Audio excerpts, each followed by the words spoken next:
રાજ્ય સહિત અનેક જિલ્લાઓમાં હીટ વેવ યથાવત છે. રાજ્ય સહિત અનેક જિલ્લાઓમાં હીટ વેવ યથાવત છે. ત્યારે ઉનાળાના પ્રારંભમાં જ ડભોઈ પંથકમાં 46 ડિગ્રી તાપમાન પહોંચી ગયું હતું. એટલું જ નહીં, સરકાર તરફથી રાજ્યના તમામ સરકારી હોસ્પિટલોમાં પત્ર મોકલી લોકોને કામ વગર ઘરની બહાર ન નીકળવા અપીલ કરવામાં આવી હતી. તીવ્ર હીટ વેવની ચેતવણી વચ્ચે રાજ્યભરમાં ગરમીનો પ્રકોપ જોવા મળી રહ્યો છે અને આગ ઝરતી ગરમીને કારણે જનજીવન ખોરવાઈ ગયું છે. ત્યારે આજરોજ ડભોઈ ખાતે ગૂગલ વેધર પ્રમાણે 2017નું રેકોર્ડ બ્રેક 46 ડિગ્રી તાપમાન નોંધાયું હતું. ડભોઈના રોડ રસ્તા પર ગરમીથી બચવા લોકોએ બુકાની બાંધી અને ચશ્માનો ઉપયોગ કરતા નજરે પડ્યા હતા.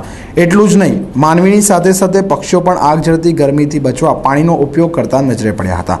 અને ગુજરાત રાજ્યના મોસમ વિભાગની વેબસાઇટ પરથી ઊંચા તાપમાનની ચેતવણી આપતા જણાવ્યું હતું કે હજી આવનારા 2 દિવસ સુધી ગરમીનો પારો વધુ રહે તેવી આશંકા વ્યક્ત કરી હતી. જ્યારે બીજી બાજુ રાજ્ય સરકાર દ્વારા હીટવેવના કારણે લૂ ના લાગે તે માટે તમામ સરકારી હોસ્પિટલમાં પત્ર મોકલાવી તમામ તાલુકાના ગામડાઓ સુધી હીટવેવથી બચવા શું કરવું જોઈએ તેની માર્ગદર્શિકા આપવા આદેશ પણ આપી દેવાયો હતો.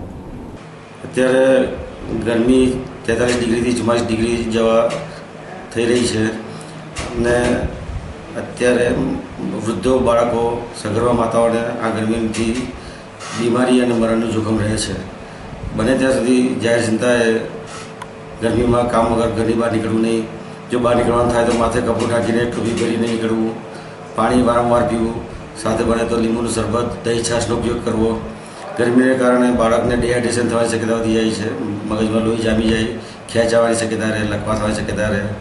લોકોને ચક્કર, ગભરામણ, જે લોકો ઓલરેડી ડાયાબિટીસ કે હાર્ટ એટેકના દર્દીઓ છે એમને આ જોખમ વધારે છે. આ ઉપરાંત જે સગર્ભા માતાઓ છે એમને પણ કસમયની સુવાળ, કસવાળ થઈ જવાની શક્યતા રહે છે.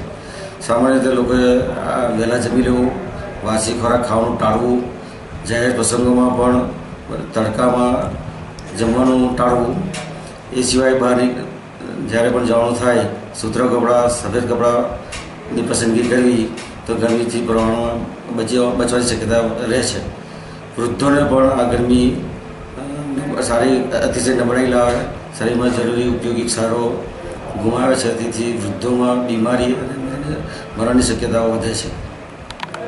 આ બાબતમાં રાજ્ય સરકારના આરોગ્ય વિભાગ તરફથી પણ પરિપત્ર કરવામાં આવ્યો છે અને આ જ બાબતોનો પ્રચાર, ગરમીથી બચવાના ઉપાયોનો પ્રચાર ગામડે ગામડે, ઘરે ઘરે થઈ રહ્યો છે. એને લગતી પત્રિકાઓ પણ આપણા ખાસ કરીને ડભોઈ તાલુકામાં, સિનોર તાલુકામાં અને જિલ્લાના બીજા તાલુકાઓમાં ઘરે ઘરે પહોંચતી કરવામાં આવી છે, જેથી લોકો સાવચેત રહે.